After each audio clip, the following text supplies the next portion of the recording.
Well, we have some exciting news today. If you haven't seen it yet, you need to see it. You need to read it.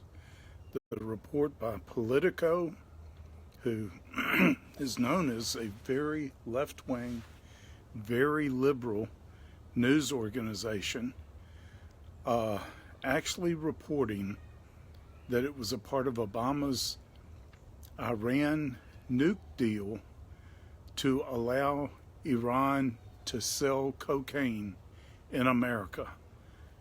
I mean, this is unbelievable. This is, and of course, many won't believe it. They absolutely will not believe it. Politico obviously would not print something like that without the facts, without the proof. They would on Trump. They'd print anything about Trump, but about their own guy. Politico produced this. I encourage you, I posted it on our Facebook pages. You need to read this. This is over the top. Of course, many have believed that Obama was trying to actually do in our country, unravel it, weaken us in every way he possibly could as president. The truth is, he did do that. And, now whether he was trying to do it is another thing. The reason for doing it could be something else altogether. But this Politico report, it does make him the worst betrayer of his country. I think it's beyond what Benedict Arnold did. This is beyond. I mean, think about that. Allowing a sworn enemy of America to sell cocaine in our country as a part of that Iran nuke deal. Politico is reporting that. Need to search it out. If so, I mean, the stuff that is being revealed almost every day in our government, it is so over the top. So, I mean, it's understandable. A lot of people just believe it's fake news and can't do it. There is a lot of fake news out there clouding everything, muddying the waters, no doubt about it. But we have to get to the bottom of these things, and I think for that to happen, we've got to have an attorney general that is resolute, that is decisive, that is not, trapped in the paralysis of analysis that comes with having to politically consider every action or potential reactions. We need somebody devoted to justice, devoted to truth in that position. I think like we never have before. I think it's the most serious times in our history. I do believe we're going to come through them. I do believe the Holy Spirit is illuminating everything that he possibly can, that he needs to, for us to see about our country. These are the answers to our prayers, and he's doing it. So, I don't believe he would be doing that if he didn't have the people to fix these things, to bring resolution, bring solutions to all these terrible things. But, as we talked about yesterday, what the FBI, top leaders of the FBI, not the rank and file, top leaders, determining, which we have proof by their emails, determining that they're going to choose who our president was going to be, who was going to win the election by their actions.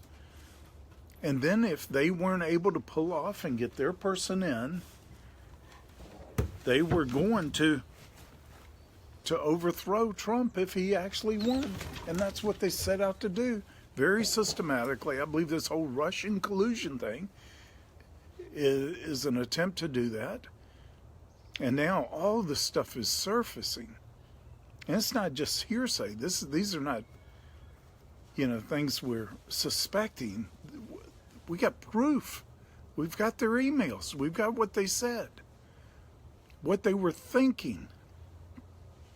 So this is a serious time, but we can rejoice and be happy. Remember what the Lord said. When these things come upon the world, first thing we do is stand up. We stand up for the truth. We absolutely resolve we're not going to sit down. We're not going to stop demanding that these things be taken care of, as we are the leaders. The people are the sovereign in a republic, and we've got to do that. So I think we need to do the same for this congressional slush fund.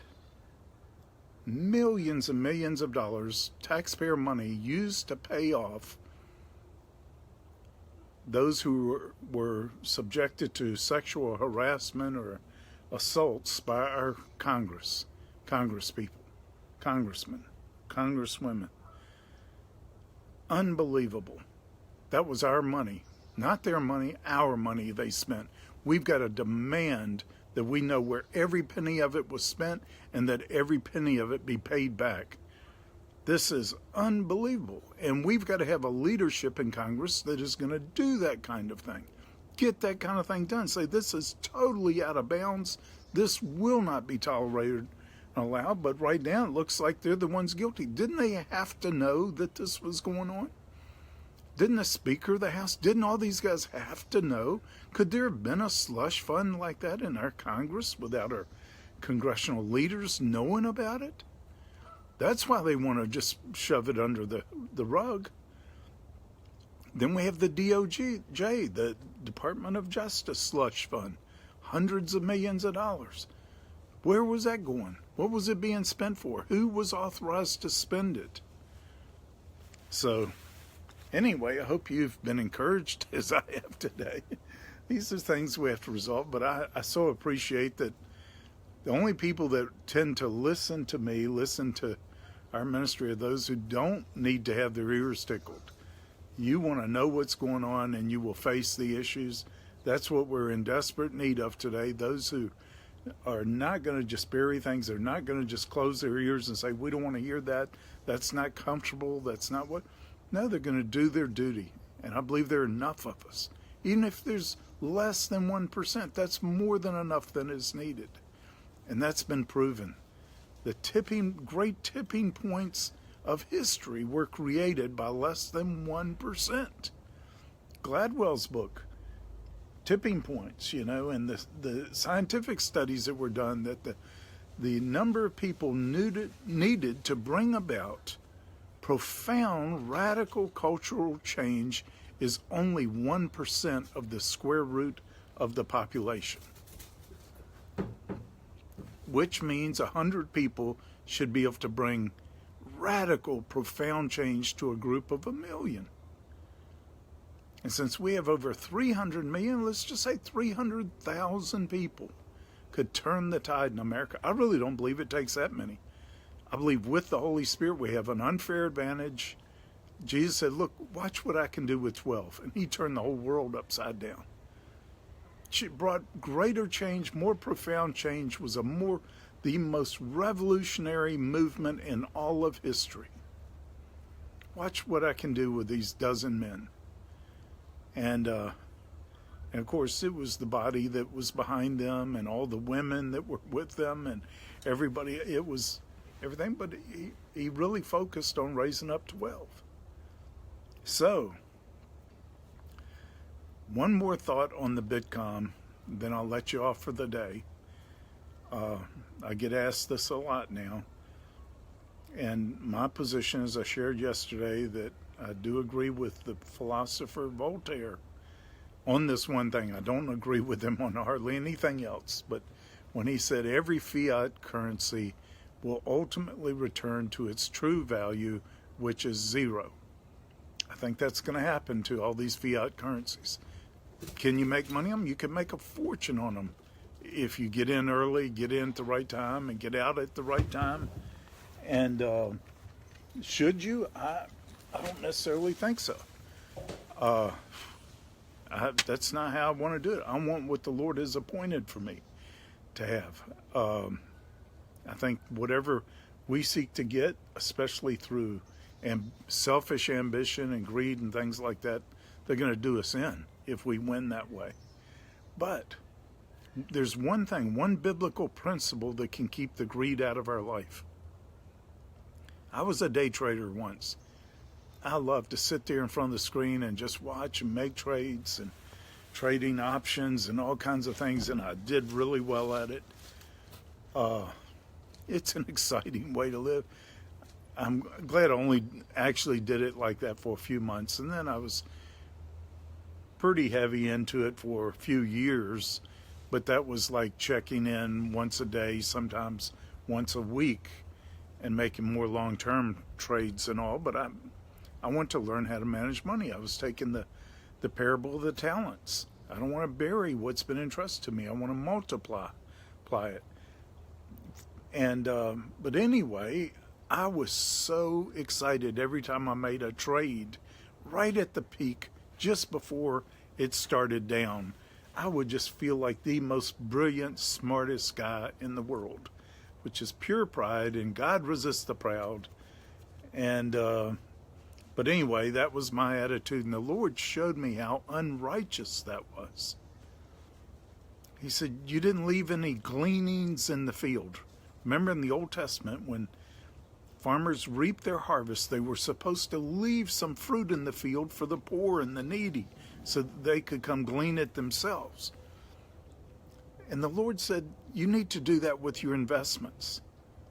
You don't want to sell at the top. You want to sell it at a place where whoever you sell it to has room to make something too. And you want them to do that. And as soon as I implemented that strategy, said, I don't want to sell at the top. I want to make what I'm supposed to make and then sell it to somebody else so that they have plenty of room to make something on it too. It dealt with the greed in my heart. Right away, that dealt with the greed. So there's always biblical wisdom for every situation we get in. But this thing with these fiat currencies, I think they're going to crash. It's just a matter of when. You can ride them up and down. They're now traded on the commodities exchange. They're going to have options and all that. And if you know what you're doing there, you can make a lot of money. If you know what you're doing with options, you make it whether they're going up or down. And so, I just say be careful, but watch over your heart above all things. Don't let greed enter your heart. You could win the whole world and lose your soul. That's what the Lord warned about. So we don't want to do that. We always want to see other people benefiting too. Always leave gleanings in the field. I try to do that with real estate. We try to always pay a fair price. I don't try to beat people down. I evaluate if their offer is right and that's a fair price. I try to give that to them for everything. We've done that as a ministry. Now, we've gotten some things very cheap, but they were the ones who said that was a fair price. And that's what they wanted. And many of them were just trying to bless us as a ministry or whatever. And I appreciate that, and I take that as a gift. But generally, when we're buying something, especially from non-believers, I don't want to just beat them down. I don't want to do it to believers or anyone. I want to give them a fair price. King David said, I will not offer to God that which has cost me nothing, but I will surely pay the full price. He was talking about the field where they were ultimately to build the temple of the Lord. And I think the Lord's house is only going to be built on that where we have paid the full price, where we have not just beaten people down on things. I'm just saying, let's have that attitude that we want to do right by all people.